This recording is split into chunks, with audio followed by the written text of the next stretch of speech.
Damos la bienvenida al doctor Rafael Ollarte, experto en Derecho Constitucional, catedrático universitario. Doctor Ollarte, los constitucionalistas se han puesto de moda, pues cada semana hay que tratar algún tema relacionado con el constitucionalismo en Ecuador. Le preguntamos, ¿es procedente o no la decisión de la Asamblea Nacional de enviar a la Corte Constitucional el veto del Ejecutivo al proyecto de ley del aborto por violación? Gustavo, un placer estar con usted, con todos los amigos de Antena 1. Bueno, esto es otro despropósito, ¿no?, de esta asamblea. Y me encantaría decirle que este es un despropósito de esta asamblea, a la cual nuestro inmóvil presidente ha calificado como una asamblea de ladrones coimeros, ¿no? Porque claro, si te dicen que para aprobarte un proyecto de ley requiero cargos públicos o dinero en efectivo, como él nos dijo hace un par de semanas, y luego no hizo nada, es una asamblea de ladrones y coimeros. Pues qué pena, ¿no? Qué pena. Pero me gustaría decirle que esto fue una idea de ellos. No, esta fue una cosa que ha salido de un ex miembro que recientemente salió de la Corte Constitucional. Impresionante, impresionante. A ver, le comento. El sistema de vetos ha variado en Ecuador. Hasta 1997, el sistema de veto era uno solo. Entonces todos los vetos, todas las objeciones se lanzaban al Congreso. Y el Congreso, si estimaba que una de las objeciones era por razones de inconstitucionalidad, podía remitir al entonces Tribunal Constitucional. Es decir, era el Congreso quien decidía si el veto era por razones generales o si el veto era por razones de inconstitucionalidad. Y eso quedó en la Ley del Control Constitucional de 1997. Esa ley que fue cambiada recién con la Ley de Garantías del 2009. Y claro, durante la vigencia de la Constitución de 1998 estaba vigente esa disposición que hoy día no existe. En algún caso, porque además de este personaje se ha referido a un fallo del Tribunal Constitucional del 2001, en el que el Tribunal Constitucional dice los vetos por razones de inconstitucionalidad tienen que ser conocidos todos por el Tribunal Constitucional. Pero naturalmente este personaje ignora de ignorante que lo que se produjo en ese caso fue la remisión del veto por parte del presidente de la República. Era un veto por razones generales y un veto por razones de inconstitucionalidad de Gustavo Noboa Bejarano. Y la Corte dice, me ha mandado todos los vetos juntos. Y al Tribunal Constitucional le tocó, en ese fallo, decidir cuáles eran realmente vetos por inconstitucionalidad y cuáles no eran. O sea, todo lo contrario a lo que ocurre en este caso. En este caso, tal como lo decía la Constitución del 98, tal como lo dice la del 2008, y ya no tiene esa norma de cobertura de la ley del control, del artículo 22 de la ley del control del 97. Todos los vetos tienen que ser remitidos por el presidente de la República a la Asamblea, si son por razones de inconstitucionalidad, generales, y a la Corte, si son por razones de inconstitucionalidad. E incluso esta Corte, con fallos del señor que acaba de decir esa torpeza, incluso ocurría que la Corte lo que puede hacer es extenderse por inconstitucionalidad conexa, pero tienes que recibir el veto presidencial, no te lo puedes inventar vos, ni no lo puedes recibir de parte de la Asamblea Nacional. Qué pena. Entonces, claro, lo que está ocurriendo es que el decurso del término para pronunciarse, es decir, allanarse la objeción o insistir en el texto original, sigue decurriendo. Y si transcurren los 30 días, habrá allanamiento tácito. Es decir, se entiende que te estás sometiendo al veto presidencial. Es decir, que lo más probable es que esta ley tan delicada, tan discutida y debatida en Ecuador, posiblemente quedará en la forma final en la que la puso el Ejecutivo. Así debería ser, nos guste o nos disguste, más allá de las posibles demandas de inconstitucionalidad. Pero ojo, eso es lo que dice la ley y la Constitución. De ahí a que la Corte vaya a decir esto. Porque la Corte Constitucional actual, muy académica y pipiris nice, sí tiene esa tendencia a saltarse la Constitución en los casos en los que a ellos interesan. Recordemos el tema del matrimonio homosexual, incluso con miembros de la Corte que habían intervenido en casos a favor de partes y que sostenían este tema del matrimonio homosexual se pronunciaron, o sea, alegremente, o sea, no se excusaron, no pasó nada, ¿no? También con la gentil colaboración del expresidente de la Corte, Hernán Salgado, ¿no? Bueno, mejor me guardo los comentarios, ¿no? Qué pena. Ahora, sin embargo, doctor Ollarte, hay prácticamente una nueva Corte. Se llegó a hablar inclusive de una nueva mayoría favorable al gobierno nacional en la Corte. ¿Qué opina usted? ¿Qué sabemos? ¿Qué sabemos? Si los 3 miembros de la Corte que se renovaron en este proceso fueron puestos por Alexandra Vela, los 3. Y se lo digo claramente y sin ambaje. A la Corte anterior se le acusaba, y específicamente a algunos de sus miembros, de tener agenda propia. ¿Se puede hablar de nuevas agendas en la actual Corte?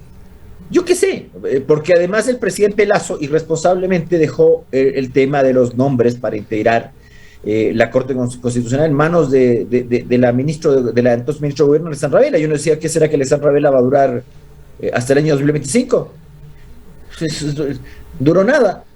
O sea, me refiero entre la renovación de la Corte y su salida. No ha pasado nada, ha pasado 2 meses. Y bueno, te has quedado con eso, ¿no? Entonces, ¿a quién van a responder esos miembros? No sé. Tampoco doy garantía de eficiencia ni nada. Yo vi las pruebas y las conferencias orales. Bueno.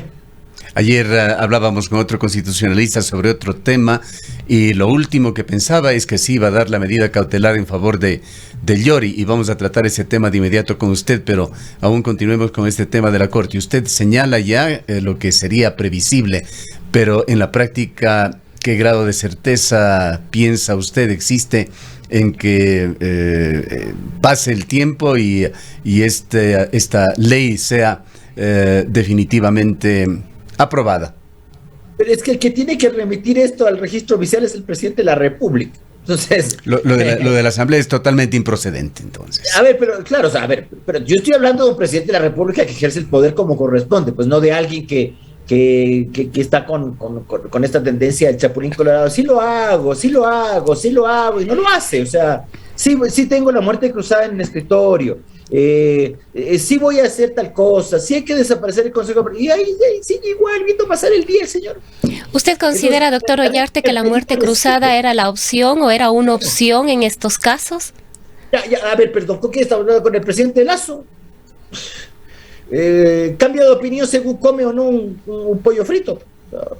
No sé quién decide, su cerebro, su estómago, no tengo idea.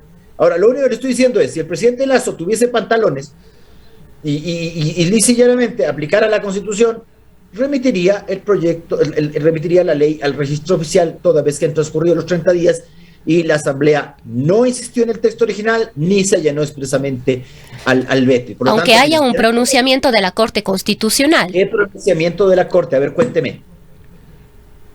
Digo, en caso de que habría algún pronunciamiento, digo, ¿cómo debería proceder el presidente en caso de que efectivamente la Corte se pronuncie? ¿Hay alguna medida cautelar adoptada por la Corte? ¿La Corte ha dicho no se publique? No hay nada. Entonces, mientras usted no tenga nada de la Corte, no hay nada. Pero algo contestará a la Asamblea, a la Corte, aunque sea una contestación en el sentido de que es improcedente. No tengo que esperar nada, doctor. Pero bueno, conociéndole al señor Lasso, esperará. Bien, vayamos al otro tema, doctor. ¿Esperará a la Corte o si esperará a que alguien en su casa le diga ya, déjate de ser tan, ¿no? O sea, no es posible que el día viernes, hace 2 semanas, te anuncies una cadena y luego no la hagas. Por último, haz la cadena nacional como Piñera, tu amigo, porque eres igualito a ese, regalándole el país a la izquierda, entregándole, o el mejor estilo Macri, haciendo que vuelva el ladronaje entre uno y los otros, una mezcla mal hecha de Macri y Piñera. Por último, hazte tu cadena nacional y saluda pues al pueblo ecuatoriano por no sé qué cosa, invéntate algo, pero no digas voy a hacer una cadena y luego lisa y llanamente no la haces. O sea, ya ha llegado, el señor Lasso ha llegado al punto de la maleducación, ya llegó a eso. No le tengo ninguna consideración ni tengo por qué tenérsela. A alguien que te dice una cosa en la campaña y hace otra cosa en el gobierno, después dices que fui 12 años candidato pero no tenía idea cómo estaba esto, así es que sí, yo ofrecí eso en la campaña, pero las cosas que uno dice en campaña no hay que tomárselas en serio, ¿no? Bueno, vayamos al otro escenario, doctor Ollarte, a esta acción de protección en favor de Llori. Y le preguntamos a usted, ¿constituye, como dicen los legisladores de UNES, del Partido Social Cristiano, una intromisión de la función judicial en la función legislativa.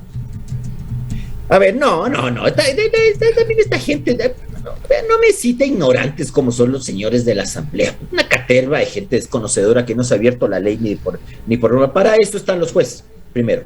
Ahora, yo sí coincido con Quintana en algo que dijo ayer. Era una medida cautelar imposible, pero Quintana olvidó algo. Una frase de Juan Carlos Benalcázar, un insigne profesor ecuatoriano de la Universidad Nacional Autónoma de México. En el Ecuador lo imposible es lo probable. Y justamente conversamos en Romero, sí, yo creo que la medida cautelar es, como está planteada, más allá de las partes de ortografía y todo lo demás, y con afán desviado, es una acción de medidas cautelares imposible. Pero en el Ecuador, lo imposible es lo probable. Y ni bien acababa de decir eso de lo imposible es probable, me llega el tema de conseguir las medidas cautelares. Es decir, aquí está, lo imposible es lo probable. Le han concedido. Es decir, los jueces en las acciones sociales ya no están para proteger derechos fundamentales, sino para resolver las contiendas político-partidistas. Para eso están. Porque además yo quiero saber, y se lo digo claramente acá en Quito, ¿cuánto se demora una petición de medidas cautelares? ¿Acaso a uno le cae una petición de medidas cautelares en ese Tribunal de Garantías Penales? Te la resuelven así como han hecho en este caso. Pero lo mismo pasó en el caso del Yunda, lo mismo. Vea, las acciones de garantía hoy día son para los políticos. Y uno dice, pero a ver, medidas cautelares para proteger ¿qué? Tu puesto en la mesa directiva de la Asamblea, ese no es un derecho fundamental. O sea, tu derecho fundamental es ocupar el cargo para el cual has sido elegido. Nosotros no te hemos elegido presidente de la Asamblea, te hemos elegido asambleísta. Y naturalmente hay una serie de cuestiones por las cuales tú puedes perder la investidura. Y si pierdes la investidura irregularmente, claro que se están violando un derecho fundamental. Pero ser miembro de la mesa directiva no es un derecho constitucional. Yo no tengo derecho a ser presidente de la Asamblea. O sea, sí tengo derecho a ser candidato a la Asamblea, pero no tengo derecho a ser presidente de la Asamblea. Ese derecho no lo tengo. No tenía de ninguna manera, doctor Ollarte, cabida estas medidas cautelares solicitadas por la presidenta de la Asamblea, considerando que efectivamente sí, no había la intención de vulnerar ningún derecho. Además, avanzar en un proceso de evaluación no es vulnerar derechos. Pero vea otra cosa. Porque ya el tema de la indelicadeza rayana con otras cuestiones. La señora presenta su petición de medidas cautelares y lo presenta con la asesoría jurídica de la Asamblea que no paga ella. Es decir, presenta demanda en contra de la Asamblea utilizando la asesoría jurídica de la Asamblea. Es que la señora es brillante, ¿no? O sea, su indelicadeza ya le lleva a normalizar esto. O sea, no solamente era la empanada de $6, no solamente era el tema de irse a meter a un spa de lujo en el Oriente y pagarle con fondos públicos el spa a, no sé, parientes, amigos o lo que sea, porque no era solo ella, o luego irse a Guayaquil por el día, e irse a meter a uno de los hoteles más caros de Guayaquil para que no te toque el sol, pues ni siquiera ibas a pernoctar. Bueno, si haces eso, también puedes hacer esto otro. Pero, ¿quién la ha puesto ahí? Naturalmente los ecuatorianos hemos votado por ella. O sea, se fue elegida para la Asamblea. Pero quienes le pusieron ahí como presidente de la Asamblea son los señores asambleístas que andan llorando. ¿Y quiénes son los que hicieron esta ley? En el cual hemos pasado del blanco al negro, porque antiguamente te sacabas a los presidentes de la Asamblea o del Congreso con mano alzada, y ahora tienes un trámite que es imposible de superar. Los asambleístas que andan llorando. ¿Quién hizo esta mala ley de la función legislativa? Los asambleístas, no la he hecho yo. Bueno, una pena, ¿no? Ahora, la Constitución se la hizo en Montecristi, doctor Ollarte, es una Constitución garantista, es un atributo de la Constitución, pero las acciones de garantía han sido usadas y abusadas en Ecuador. Aquí en Cuenca estamos viviendo, aparentemente siguen casos con nombramientos allí en el Benemérito Cuerpo de Bomberos de Cuenca, por ejemplo. Le preguntamos si esta acción concedida por jueces en favor de la presidenta de la Asamblea el día de ayer abre de alguna manera una cantera de acciones de protección que se utilizarán a futuro para maniobrar en la Asamblea. Pero sí ya ha ocurrido, no es la primera. Es decir, no es la primera, no es novedoso, y por eso lo hacen. Porque además saben una cosa, mientras el ciudadano común y silvestre sabe, y me refiero, cuando digo esto, a los abogados que defienden a esos ciudadanos comunes y silvestres, de cómo es el tratamiento de las acciones de defensa de derechos en el Ecuador en general. En el Ecuador en general. Los políticos también saben cómo actúan los jueces en estos casos en donde están resolviendo disputas políticas. Pero si comencemos nomás con lo que hizo el actual presidente encargado del Consejo de la Judicatura para defender su carguito. La señora Yori al menos ha presentado su petición de medidas cautelares en Quito, al menos lo ha hecho así. Señor Murillo las fue a presentar allá en Babahoyo, un cuarto para las 12 de la noche, para que las resuelva en 13 minutos un juez que a las 12 de la noche perdía jurisdicción. Naturalmente el señor Murillo no le puede decir nada a nadie pues en esta clase de casos, tanto así que una de las cuestiones que eran pero más brutales fue cuando ocurrió el tema Yunda acá en Quito, en el que se violó el sorteo, etcétera, etcétera. El señor Murillo fue a plantar la cara diciendo que eso estaba mal, pero era el último al cual le podías entregar la vocería en ese caso, al último, al que lo había hecho un mes antes. La misma tontería había hecho un mes antes, la vuelve a hacer este.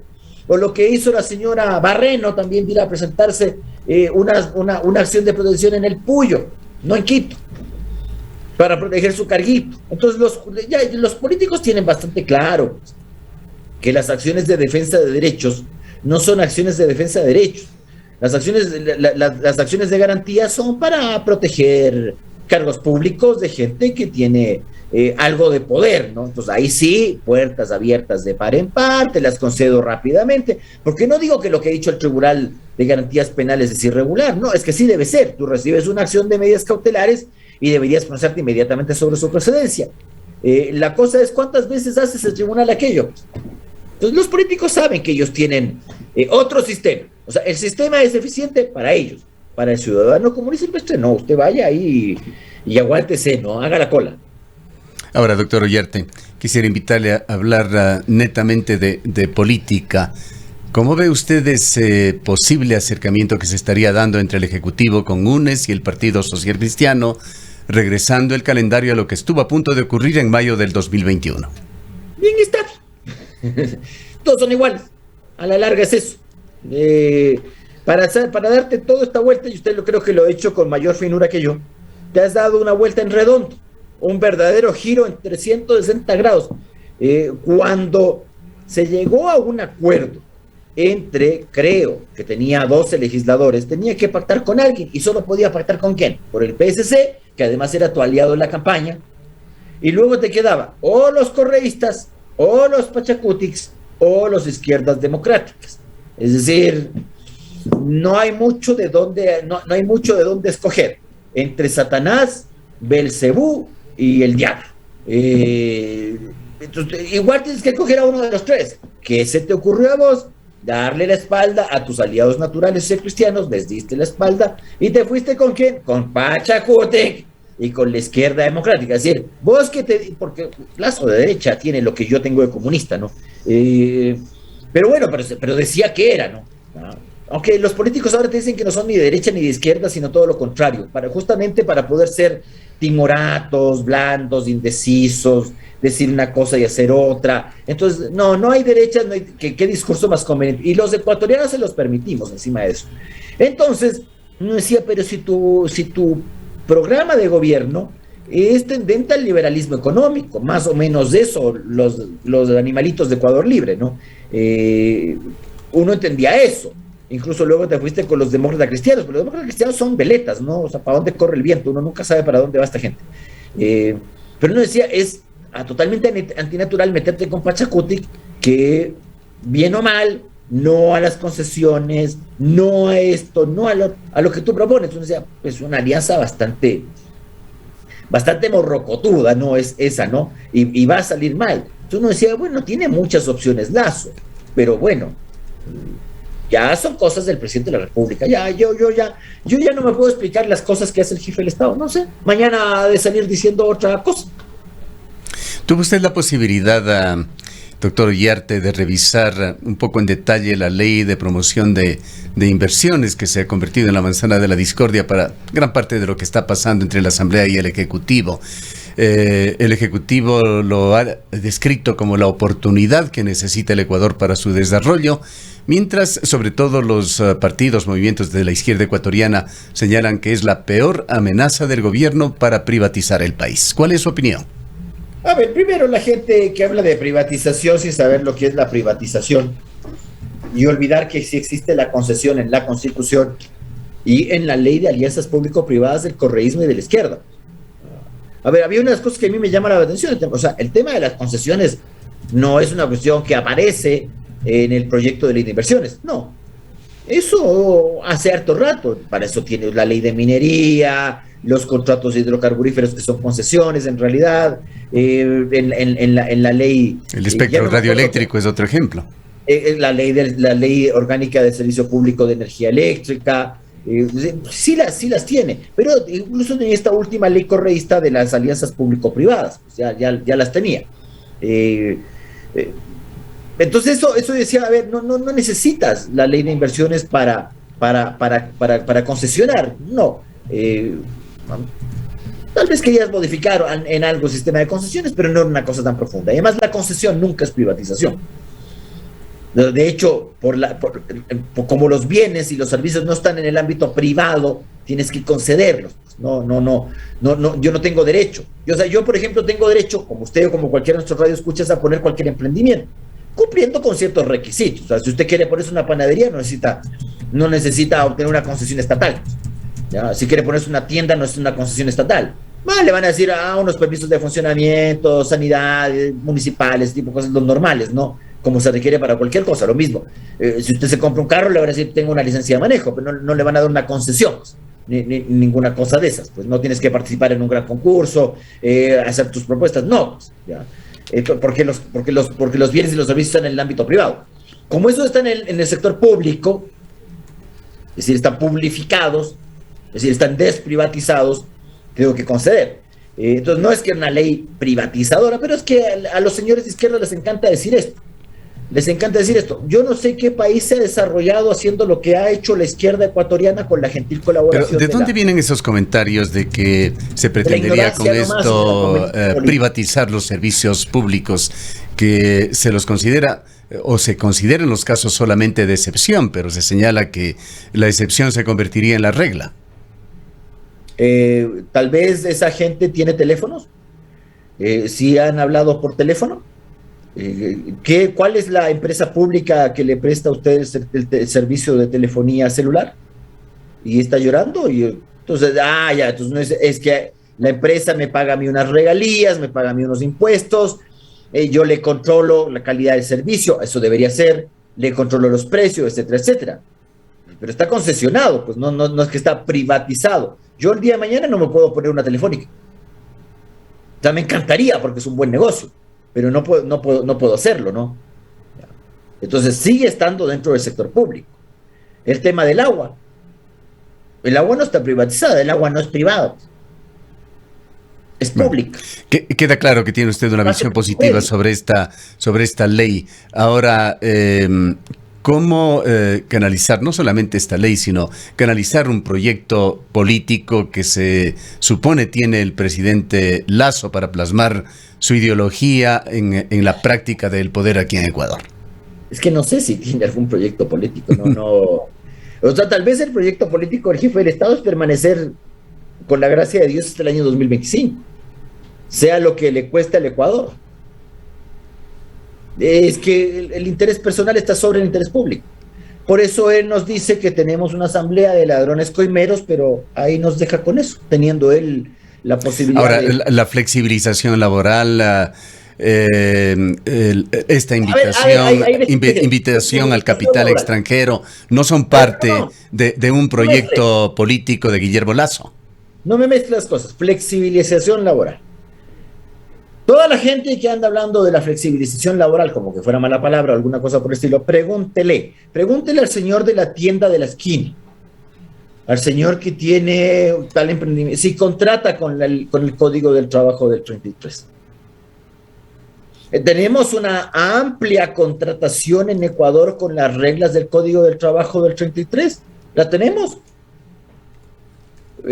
Porque entonces el gran empresario, pues me estoy refiriendo a los pequeños empresarios, a las pequeñas empresas, ni siquiera a las medianas, a las pequeñas, terminan ayudándose con sus familiares, tal vez con gente de mucha confianza, porque contratar, primero dicen, pucha, pero es que si yo contrato no solamente es el precio del contrato, que está bien pagar salarios justos, pero resulta que si esa persona me mete la mano en la caja, como ha ocurrido, es decir, me roba, no la puedo despedir.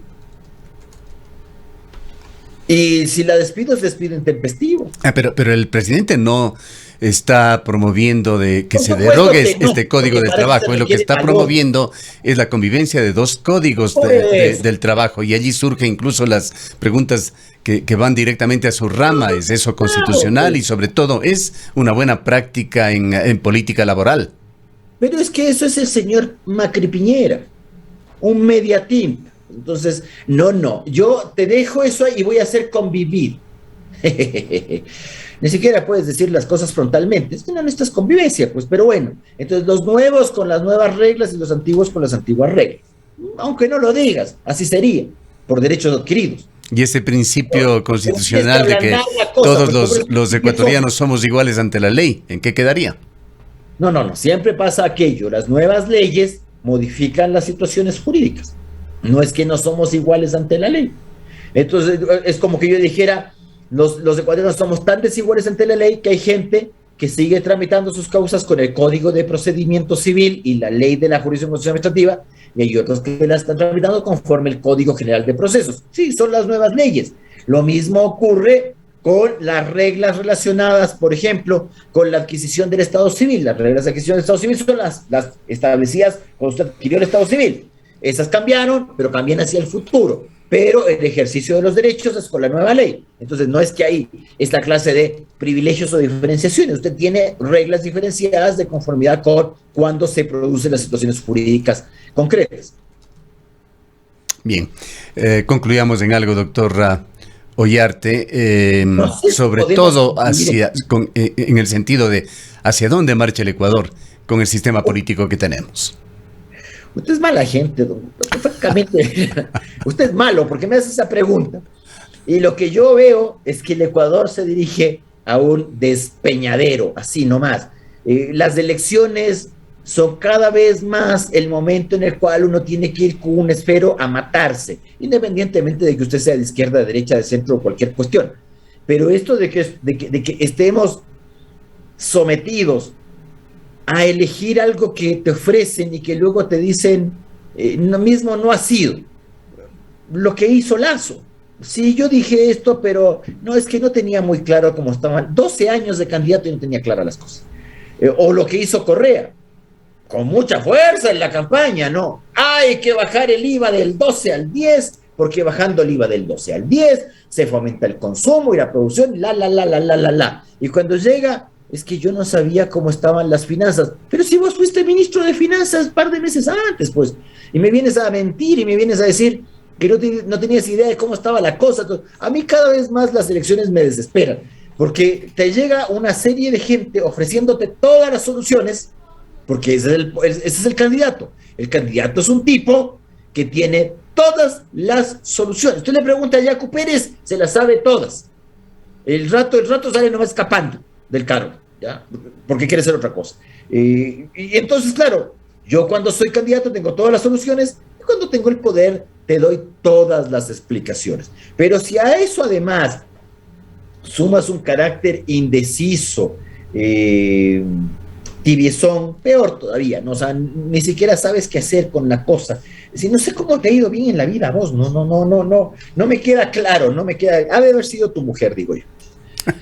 Gracias, doctor Ollarte, por habernos acompañado. Un abrazo. Doctor Rafael Ollarte es un experto en Derecho Constitucional.